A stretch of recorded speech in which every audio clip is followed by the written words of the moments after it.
What up, guys? Kenny G here, coming at you with week 3 of the mindfulness discussions. Again, in this class, we asked the same question we've asked in every class. What is mindfulness? And we're going to step through a few things, and we're going to discuss a few points, and then I'm going to show you a breathing technique, and that's really it. There's not a ton to cover this week. But well, hopefully we can get through it in less than 30 minutes because the last two videos were both 30 minutes. So let's open with a question, which is the question that was presented in class. In case you're just jumping in here, please go watch the first two videos. This is going to be a 5 or 6 part video thing, but this is part 3, right? And this is taken right from my class that I'm taking, which I'm presenting to you guys to try to help out. And let's step through it, and hopefully something I've covered in the past 2 weeks or this week will help you guys. What is mindfulness? Well, remember what we discussed before, which is mindfulness is being able to step back and acknowledge the difference between two different scenarios, right? So in this one, we're discussing reacting versus responding. What is the difference between the two? Like previous videos, you can pause here if you want, and you can figure out yourself or think about it yourself. What the difference is between reacting and responding. But I'll give you a second to pause the video. Otherwise, I'm going to continue now. Reacting versus responding, right? So reacting is more of like tapping into that fight or flight reflex, right? That instant reaction that you have to something or someone, right? For example, obviously there are times where reacting is good, but there are times where reacting is bad, right? So for example, if you're in danger, reacting immediately is great. Or if you're playing a sport, reacting is great. But there are times where reacting is bad, right? Like you're in your son does something you don't like and you bark at them, right? You're like, hey, right? And you react negatively, and well, you might feel guilty about it, right? You might be like, why did I do that? But more so, the main point is that it's something you do instinctively almost, right? Not instinctively, but it's pulling from your knowledge base, your existing knowledge base. So what happens is you tap into, like, your brain is a library, and you're tapping into your history, right? So maybe your wife, what's a good example? She always uses the car, never puts gas in the tank, right? And she always does this, and you know it. But then one day, you go and you get in the car, and she gets in the car, and you snap because there's no gas in the tank, right? Or it's near empty, and you're angry, right? You're reacting on the spot. And then usually when you react, at least in those situations, you end up being like, oh, why did I do that? You might swear at someone, and then you're like, why did I do that? Or what was I thinking? And that's reaction, right? It's, again, that whole fight or flight thing, and like your perception on things, right? It is if you remember in the previous lesson, we discussed like how there's like a shortcut in your brain to the fight or flight response, right? And that's what reacting is. It's quickly tapping into existing knowledge and bringing it forward, right? It's like, for example, right? A good example might be like, you're carrying knowledge forward, right? Well, I gave you the car example, but like whatever. There's lots of times where like you might react to someone and bring in past arguments, right? So you're having an argument with your wife or your husband, right now. And you go and you tap into your old knowledge base and you're like, back then you did this and back then you did that. And then your spouse responds to you, what? I thought you forgave me for that. Why are you bringing that up? Right? It's because first of all, you never let it go. And you're reacting, right? You're not responding, right? If you were to respond, you would be, well, what are you doing? You're pondering, right? It's reacting as an action, right? Response, action, reacting, right? And then response, pondering, responding, right? So when we respond, we're thinking first, then responding. And we're treating every incident as its own incident, right? When we react, usually, not always, but usually, it ends up in a negative situation. When we respond, usually it's more constructive because you're able to be like, hey, son or honey or whatever, can we discuss this, right? And you'll be able to sit down and talk about it. And usually if you sit down and talk about things, things get solved. When you react, the other person gets their back against the wall and they enter their fight or flight, right? And it usually does not go well. So again, react, respond. Usually you want to be in response mode and you want to be able to, again, be mindful of which mode you're in, right? You want to be able to step back from reacting and responding and think about which one are you doing and is this the appropriate one for this situation.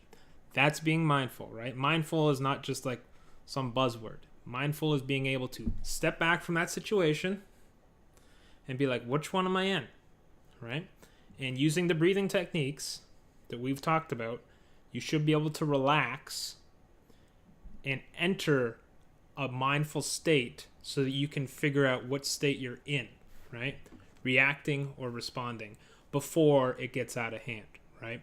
You don't want to react when you don't need to. And if you are practicing your breathing, you should be in a relaxed state where you can ponder these things, right? Hopefully that made a little sense. So let's move on. There's not a ton, like I was saying, this week, but we are going to discuss emotions just a little bit, right? There's 6 main emotions, and each of them have, a message, right? A message. And the whole takeaway here is that no emotion is bad, right? If I was to say to you, what are good emotions, right? Well, you'd be like happiness, joy, laughing. But you know what? Those are all the same emotion. They're all happiness, right? There's really one emotion, happiness. But how many negative emotions are there, right? Well, there's sadness, there's anger, there's fear, there's guilt. I'm trying to think of what other ones there are. There's quite a few negative emotions you can feel, right? But those are the main ones, though. And those are the main ones we're going to cover here. So before I get into them, what we want to do with emotions and being mindful of emotions is acknowledge that emotions are not necessarily good or bad, right? Well, actually, they're more often good than bad. Even the bad emotions are good, right? So, example. First one here we have is fear. What is fear? Fear is generally considered a negative emotion, and there are times when that might be true. And people do stupid things when they're scared, but fear can also be viewed as a positive emotion, right? For example, what do I have here? I have four walls surrounding me. I have a house to protect me. Why did humanity build houses, right? We built houses to protect ourselves from the environment and from like all the outside influences, and protect ourselves from predators like wild animals that might attack us when we're sleeping. Obviously many generations ago, but the point is that fear triggered that, right? Fear triggered us to do these things, and to invent well, not invent, but discover the way to make fire, and a lot of those things was because of fear.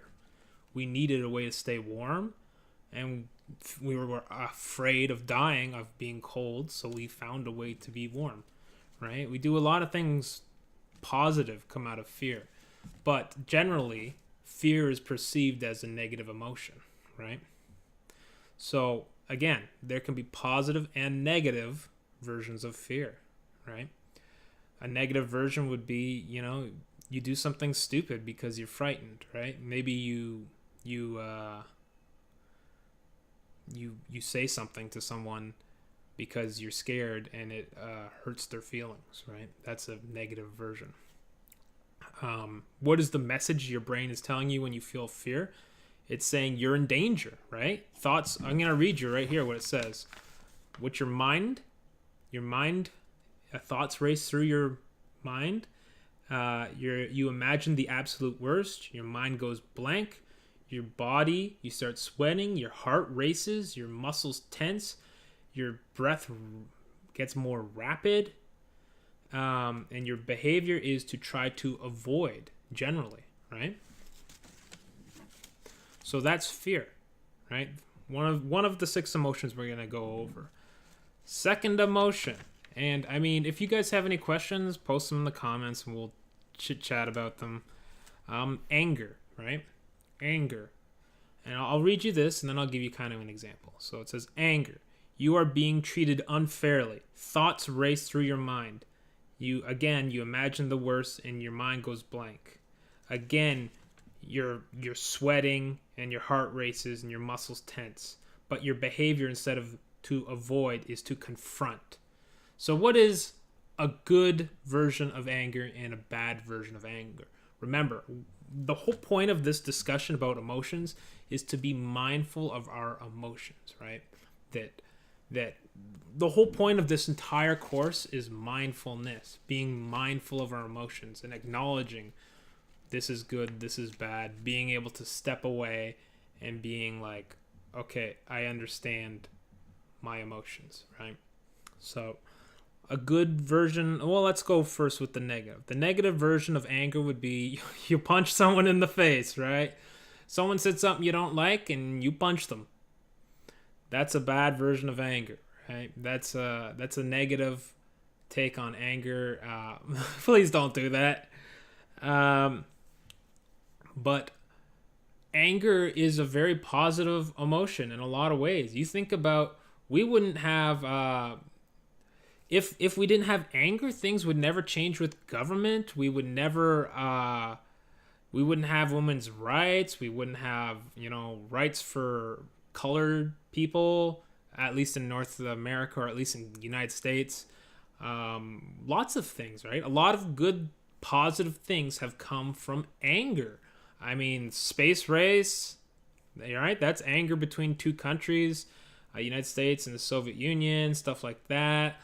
And all of the positive things that came out of that. We have cell phones today because of the space race, right? Like, I can call anyone, GPS anywhere, do my taxes and play video games on my cell phone because of the space race, which was all because of anger, right? So there's positive and negatives that come out of anger, right? So we want to be mindful of our emotions. Anger can be positive and negative, and we want to try to take the positive side of it, right? But more than that, we want to just Be mindful. The whole point of the course is to just be mindful, right? And that will help you reach a state of relaxation. So next is sadness or grief. For example, you've lost or you miss a loved one, right? Thoughts are slowed down. You think in circles. Your focus is completely negative. You're heavy. You feel empty. You're numb. You're tired. Your behavior is to withdraw, right? So that's sadness. And are there good versions and bad versions of sadness? Well, sure, there is, right? There's this one's harder though, right? Like some of those are easier, but like sadness, like people who feel sadness but do something productive with it. And then there's people who feel sadness and never deal with it, right? So people feel sad because they lost a loved one, and they never deal with their dread that they feel from it. So they carry it around with them for the rest of their lives, right? Maybe your grandma or grandpa died, but the spouse is still there, right? And they walk around and they're sad and angry every day, right? And they're so depressed that they just radiate depression and essentially ruin the rest of their life because they're so sad, right?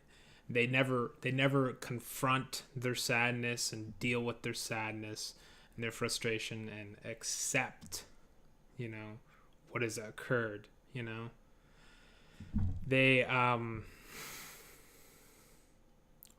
they carry their sadness or their grief forever, right? And then there's people you can do something positive with your sadness, right? So maybe you build a memorial, right? Or I know a lot of people obviously can't do that. I can't do that, but I mean, or you make a video that's in honor to remember this person, or other things along those lines, right? You can do productive things with your sadness, right? Maybe a lot of people form charities, do things in their honor as memories. I mean, think about Remembrance Day, stuff like that. So there are ways to do something positive with sadness and grief. Again, being mindful of our emotions, right? We're being mindful. The positive, the negative, being able to step back and acknowledge that there are two paths for this emotion, just like there are two paths for pretty much everything we've discussed, right? And being able to step back and acknowledge both. That's mindfulness. Mindfulness is not like, oh, I am Zen. That's not mindfulness.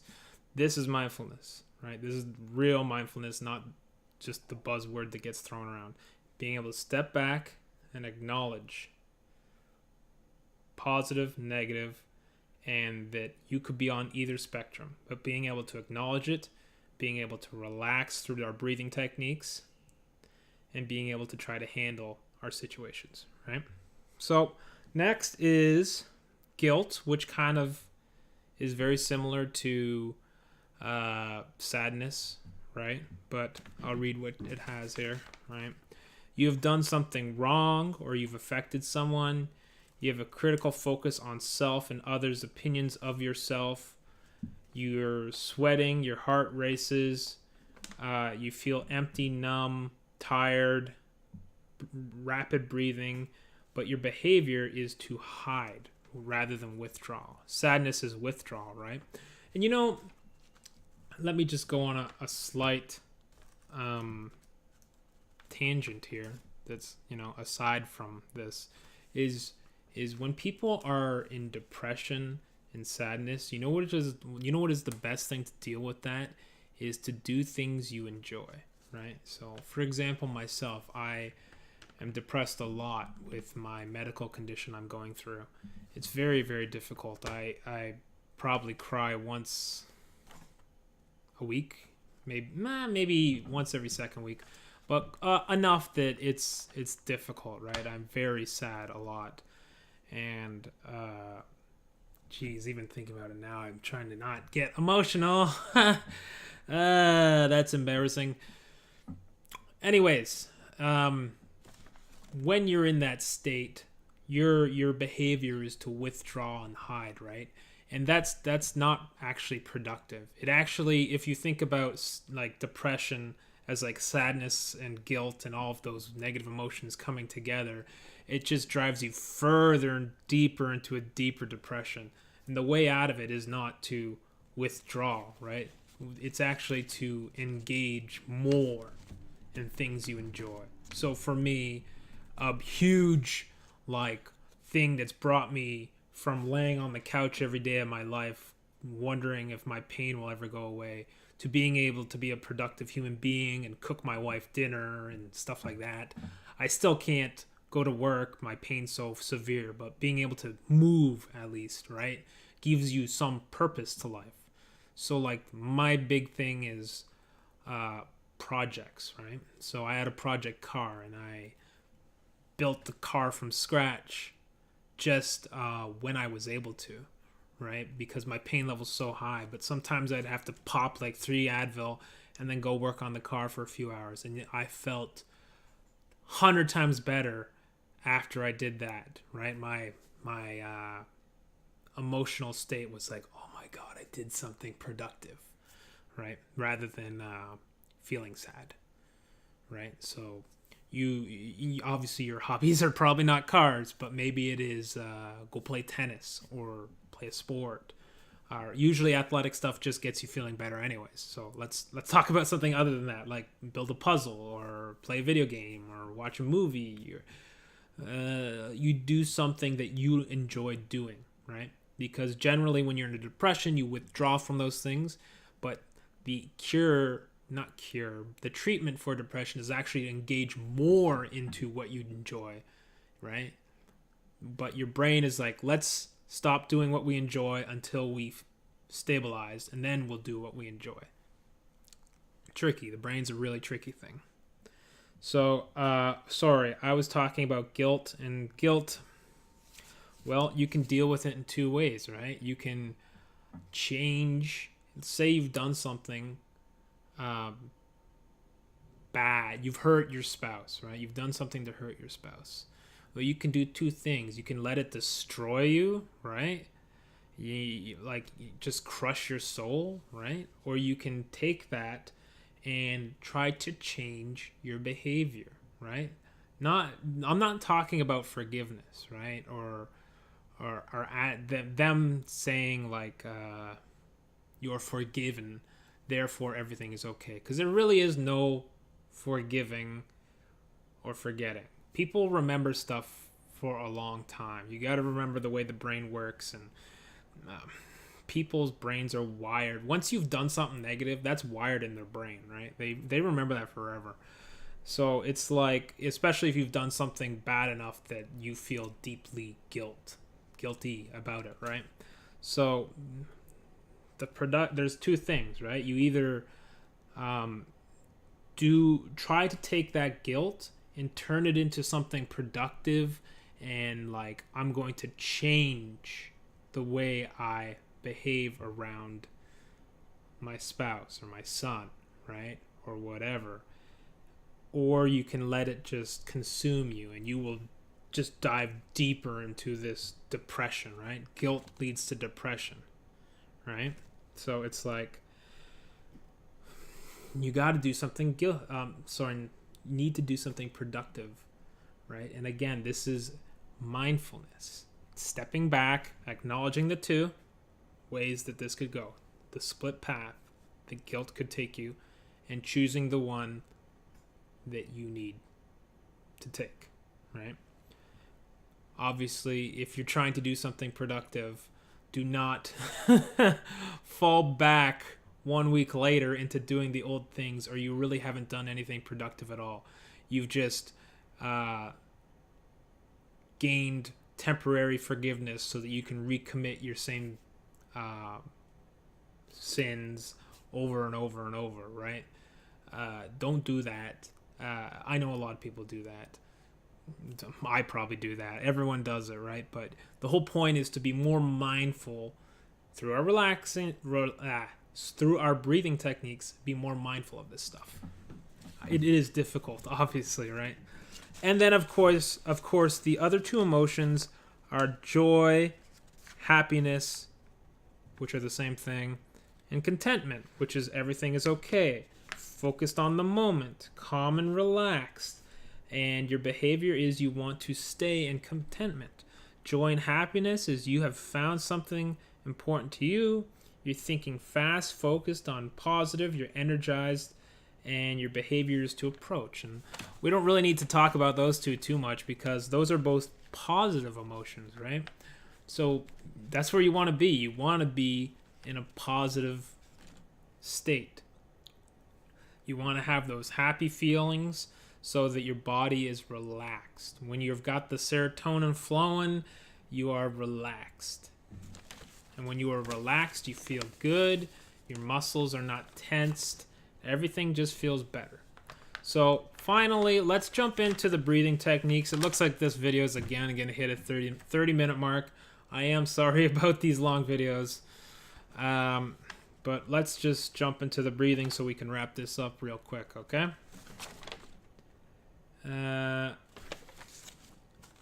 There's 3 breathing techniques.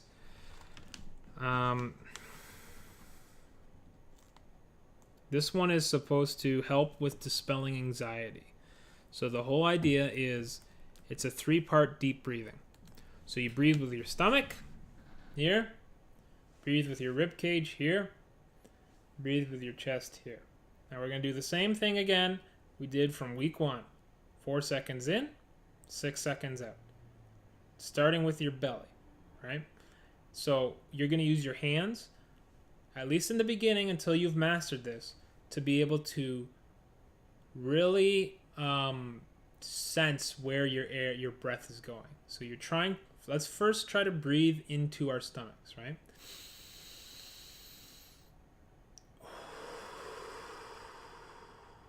And obviously through your nose, not through your mouth like I just did.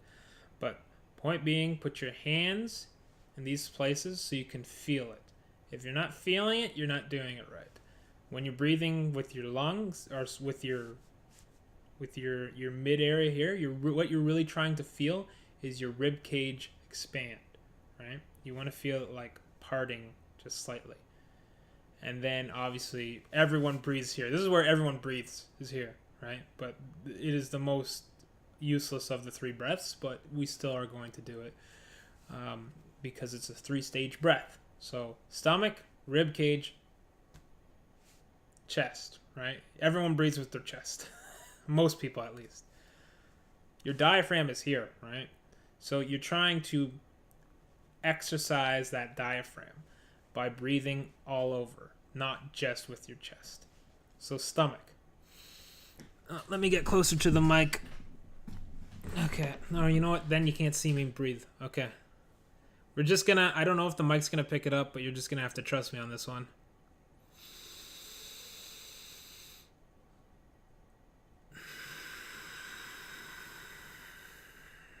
Push out all there. Rib cage. Put your hands on your rib cage.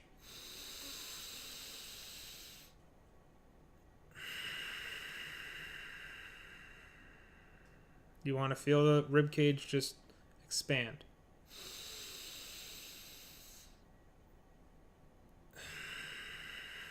You want to feel it going like this, right? You might even have to use your muscles a little to force it.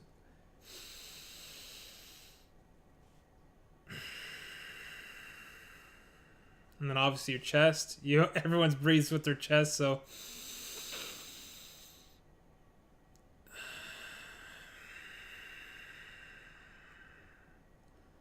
one more time, okay? So stomach.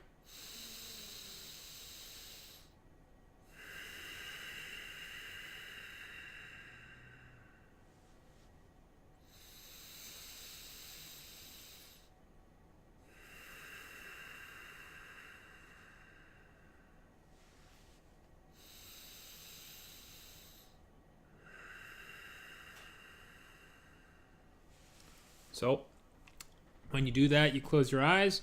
4 minutes. 4 minutes. That's what we were told in class. Now, you're creating this relaxation again by doing deep breathing, right, into these parts. And what does the deep breathing do?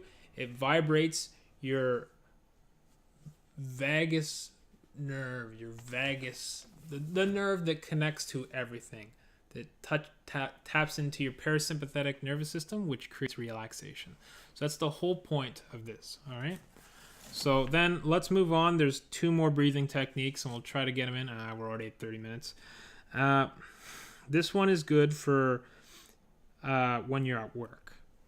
So if you're at work and you're feeling stressed, they're recommending this one. This one is I find this one kind of weird. You have to do this. These 2 fingers, pinky plus the next finger and your thumb. And you're supposed to do this for 5 minutes. Obviously, I'm not going to do it for 5 minutes, but it's like this. You plug one nostril, breathe in with this one, not with your mouth, only nostrils. Switch, breathe out. Then with the same nostril, breathe it back in. Switch.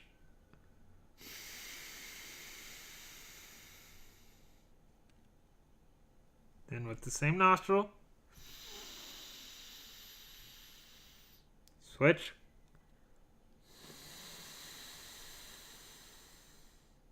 Same nostril I just blew out of. Switch.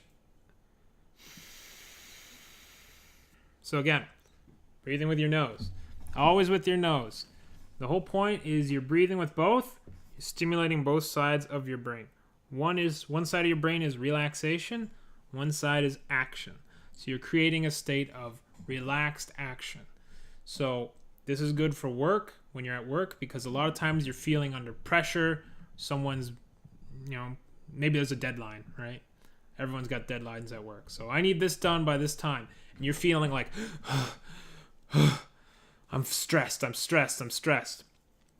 You do these breathing techniques to try to reach a state of relaxed action. So you're relaxed, but you're still in action mode so that you can do the things you need to do. So that is alternate nostril breathing technique. Now the last one is called the Heart Math Institute breathing. Gratitude breathing, Heart Math Institute gratitude breathing. So this one you're supposed to use when you're feeling down, depressed, or stressed, or you're having a bad day. You are to immediately begin gratitude breathing. So let me read it to you, okay? Quickly take several deep breaths and forcefully blow out the air, releasing any tension from your body. Then slowly take in a deep breath and for a count of 6. As you breathe, focus your heart in the center of your chest and imagine that your heart is taking in oxygen. Actually feel your heart expanding as you take in the breath. As you take in the breath, think of someone or something that you are very grateful for. In your mind, say, I am so grateful for blank. Holding that gratitude thought in your mind, breathe out for a count of 6, and as you do, imagine the gratitude flowing out into your body. Keep breathing until you sense your director in charge and you feel calm. AKA, you are in charge, right? You're in charge of yourself. So, okay. Quickly take several deep breaths. Nose.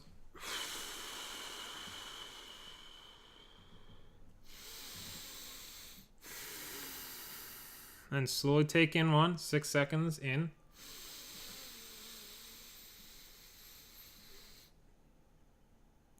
Think about something important to you. This is hard to do and talk about at the same time. And then breathe out. So in my case, when I did this in class, I thought about my wife. And it made me a little teary-eyed, actually. So try to do that for a few minutes and see if it helps you, right? This is for when you're feeling down, depressed, or stressed. And this one is came from an actual study from the Heart Math Institute. It's called the gratitude breathing technique. Again, one more time. All right.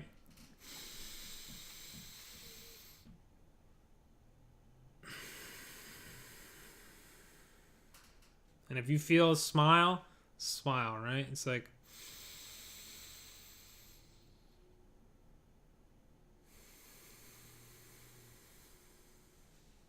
that's it. Just do that for a few minutes and see if you feel the emotions take you over, right? There's one last thing that's here, and that's that, where is it? Whoops, I jumped past it. Scent, the sense, our sense of smell, right, accounts for 20% of well, the way we feel, right? It's like, when you walk in and you smell an apple pie or something like that, and you're just like, smells great, I feel great, right? Or you're walking in nature and you smell things and you're like, oh, I feel so zen because I smell the trees and the dirt and whatnot, right? And you feel relaxed. Well, this is where essential oils come in, and I know essential oils kind of is memed a lot these days as being like a joke, but this is where I never really understood this before, but this is why, like, those scent sticks, I forget what they're called, and other things like that, where when they're trying to meditate they have a smell, right?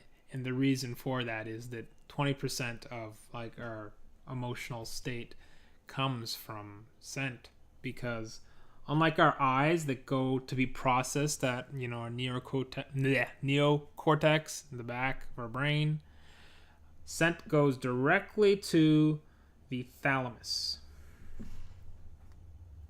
Actually, sorry, let me just read it to you, right? Instead of proceeding directly to the thalamus like other sensory systems, scents first travel to the brain regions that process emotions and memory. Sorry, I misread a moment ago. That's correct there. So you can trigger emotions through your breathing, right? So what they recommend is you get an essential oil, one that is like just get a cheap one, and you put a single drop on your hands, rub them together, and do the gratitude breathing. Do this, right? Pretty easy. Anyways, that is lesson 3 of mindfulness, week 3. That is all I have for you guys at this point. I mean, I will try to get the other classes, the worksheets, and present them to you as they become available to me. I'm still taking the classes right now. So if you're watching this video, today is November 28th, 2018. So if you're watching this video, say a month down the road, I probably have already gotten the sheets and posted the videos, so you can check in my feed for them. Otherwise, hang tight, and I will get them to you as soon as possible. Okay, thank you for watching, and have a good day.